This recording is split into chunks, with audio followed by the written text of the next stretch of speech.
Hi everyone, I'm Suyuk from One Stop Solution, and in this video, I will show you how to make TikTok account private. By making your TikTok account private, you can control who sees your content and ensure your videos are shared only with those you trust.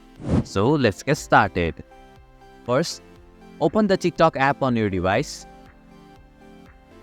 Tap on the profile option from the bottom right corner of your screen.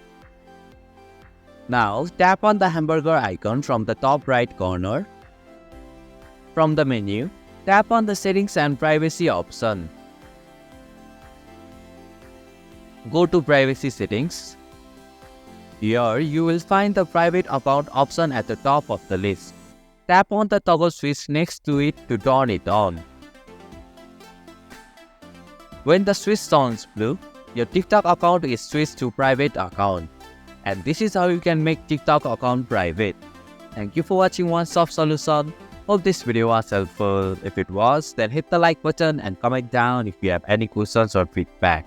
Also, if you are new to our channel, please subscribe and hit the bell icon so that you won't miss our upcoming videos.